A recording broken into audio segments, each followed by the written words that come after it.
lokasyonun reklamını yapmayalım ya. Ya bir kefin konuşmayacağım ya.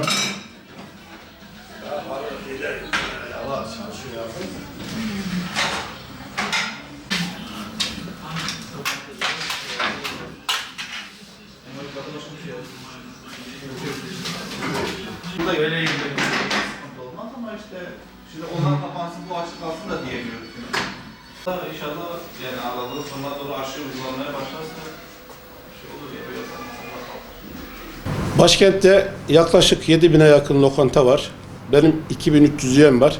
Bütün şirketler Ankara Ticaret Odası'na kayıtlı. Artı piknikler, pizzacılar onlar da gıda maddesiyle ilgileniyor. 600-700 tane onların üyesi var.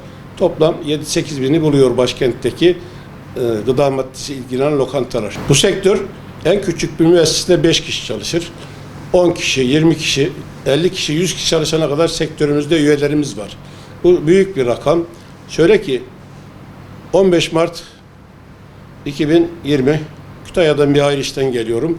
Telefonum susmuyor. Bütün lokantalar kapanacak diye haberler geliyor. Telefon Eskişehir'e kadar telefonum hiç susmadı. Arabanın içerisinde eşim, çocuklar var ya ne bağırıyorsun yeter artık falan. Eskişehir'e yaklaştık. Sağlık Bakanlığı'nda bir daire başkanı aradık. Yok öyle bir şey. Algı operasyonu. Ayın 17'si Salı günü Mart'ın Sayın Vali Yardımcım Ayhan Özkan Bey ile görüştük. Yok dedi şu anda lokantalar kapanacak diye bir olay yok. Devamlı açık kalacak diyemem dedi. 20 Mart Cuma gün Sayın Cumhurbaşkanımız açıklama yaptı. Masa sandalye kalkacak, lokantalar paket servisine devam edecek dedi. O anda bizim işlerimiz tamamen bitti. Yani herkes çokları kapattı, paket servisi kurtarmıyor diye işlerimiz %25'lere düştü yani. Kirayı veremedi, işçi parasını ödeyemedi, elektriği, suyu, SSK'sı. O an için devlet herkese 25 lira kredi verdi. Maalesef o kredilerde şimdi ödemesi geri başladı. Nasıl ödeyeceklerini düşünüyorlar.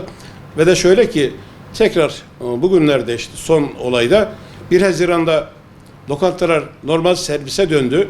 1 Haziran günü Ankara Büyükşehir Zabıta Daire Başkanı Sayın Mustafa Koç bizi aradı. Kurallara uyuyorlar mı? Lokantalara bir dolaşalım. Bağlıca, Etemeskut, Çayyolu, Ümitköy 1 Haziran günü dolaştık Sayın Daire Başkanımızla. Lokantalar fevkalade kurallara uyuyor. Masaların arası 1,5 metre mesafe. Artı kapıdan giriyorsun kolonya, ateşini ölçüyorlar. Hiçbir sakınca olmadan güzel güzel notlarını verdik. Tekrar 10 Eylül'de Altındağ Kaymakamı, Altındağ Belediye Başkanı bir ortak denetim yapalım. Nerede buluşacağız? Altındağ Belediyesi'nin önünde. Her tarafı gezdik, dolaştık. Otobüstü, taksiydi, lokantaydı, bütün esnafı karma olarak. Lokantada bir eksiklik göremedik. 17 Eylül tekrar Ankara Valimiz Vasip Şahin Bey, Altındağ Kaymakamı, artı Altındağ Belediye Başkanımız, Ankara Emniyet Müdürümüz, bütün Urus civarında lokantalarda denettik, bütün iş yerlerini denetledik. Bir sakınca görmedik. Bugüne kadar hangi lokantadan bir virüs bulaşmış da vatandaş hayatını kaybetmiş? Biz inanıyoruz ki bir kişinin hayatını kaybettirmek, bütün insanları hayatını kaybettirmek gibidir. Bir kişi yaşatmak, bütün insanları yaşatmak gibidir. Bizim sektörümüz öyle ki hijyen kurallarına uyarak insanlara hizmet ediyor. Ve şu anda mesela biz 17 Kasım'dan itibaren Cumhurbaşkanı açıkladı. Cuma günü akşam yasaklar başladı. Bu yasaklar başladıktan sonra vefat sayısı, vaka sayısı biz yasak olunca düştü mü? Daha çok arttı. Bunun müsebbibi biz değiliz. Biz günah keçisi değiliz. Biz istiyoruz ki denetlensin, bir masaya 2 kişiden fazla oturmasın, gerekirse 1 kişi otursun, iş yerlerimiz açılsın. Ve şu anda çok oda başkanları Türkiye genelinde destek bekliyor. Taşıma suyuyla değirmen dönmüyor. Destek ne verecek? Devlet nereden verecek? Mesela kira yardım yapacak. SSK'ydı, Bağkur'du. Amenna o da güzel bir şey. Ama biz günah keçisi değiliz. Bugün yol boyları açık. Otellerdeki lokantalar açık. Merkezdeki lokantalar paket servisine devam. Pakete kimse gelmiyor. Ben ayakta mı yiyeceğim diye. Geçen gün gördünüz. Bir pikniğin önünde döner alan sokağın ortasında yiyor. Peş peşe mesafe yok, maske yok, kural yok. Ağızları açık şekilde daha çok virüs saçıyorlar. Aynen böyle. Hükümetten beklentimiz bir an önce işçilerimizin tekrar servise dönmesi, kurallara uymuyorsa cezasını kessinler. Yani herhangi bir hijyen şartlarına uymuyorsa veya çıkan kararname uymuyorsa cezasını kessinler. Bizim iş yerlerimizin tekrar açılması. Artı bir de yemek sepeti çıktı. Bu paketler arttıktan sonra hani telefonla 10 lirayla veriliyor ya. Acayip bir komisyon kesiyor bunlardan. Yani neyin nesi belli değil. Bu açıklamalar yaparken çok da eksikler var. Saat 10'da dükkana gelecek. Dönerci döner hazırlayacak. Pideci hamurunu yapacak, fırını yakacak. Ne zaman müşteriye sunacak? Bu 8.30-9'da dükkanda olması lazım ki gelsin hamurunu yapsın, dönerini taksın, hazırlasın, müşteriye 10'da sunsun. Saat 10'da açılacak diyor. Ondan önce bir dönerci, işçi dükkana gelirken herhangi bir polis zabıta nereye gidiyorsun? Dükkana gidiyorum. 10'da başlayacaksın, niye gidiyorsun? Denilmesin yani. Tekrar 8'de kapandığı an, 8'den sonra kaçta kapanacak? Mesela vali yardımcılar ruhsatında kaçta kapanıyorsa o saatte diye. Ama öbür tarafta belki polis varıyor, 8'de kapanacak, sen niye kapatmıyorsun?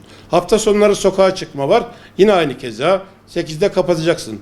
Biz olarak kendimiz şöyle önerdik üyelerimize, dükkanın ruhsatını veya vergi levhanızı yanınıza alın, dükkanıma gidiyorum, adresim şurada, işte vergi levham, işte kuşat ruhsatım diyerek böyle gidin. İşçilerimiz nasıl gelecek? İşçilerinize de kaşanızı vurun, eline ruhsatın fotokopisini verin, o şekilde gelsinler. Daha fazla sıkıştırıyorlarsa bağlı bulunduğunuz karakola bunları ibraz edin, ona göre gelip gidin. Çok sıkıntı çekiyorlar. Ben öyle bir insanım ki gece gündüz telefonum açık, gece dahi arıyorlar. Başkanım bizi çevirdiler, ne yapacağız? İşte bu sefer affediyoruz, bir daha ceza yazarız. Yani 15 Mart'tan bugüne kadar inan zehir içiyoruz ya. Vallahi şefim bizde döner var, pide var. İşler olmadığı için döner takmıyoruz. Sağda pideye kaldık. O da işlerin %20'si kaldı. Galiba biz de kapatacağız herhalde. Kapanacak yani. İçeri müşteri almıyoruz. Paket o da pek yoktur. %20'ye falan düştü. %20-25 arası düştü. Bu son şey. Çalışan sayımız 7 kişiydik. Şu anda 3 kişiye düştük. 4'ünü izine ayırdık. O da 3 kişiyi de kurtarmıyor. Galiba patronumuz kapatacak. Valla lokantaların açılmasını istiyoruz. Çünkü virüsün bizden yayıldığına inanmıyoruz. Biz lokantaların gayet nizami olarak çalıştığına inanıyoruz. Gayet tedbirli çalışıyorduk. Bu kapanma bizi berbat etti. Burada dönerci olarak çalışıyorum. Aynı zamanda her şeyde bakmak zorundayım çünkü ustalar hep ayrıldı.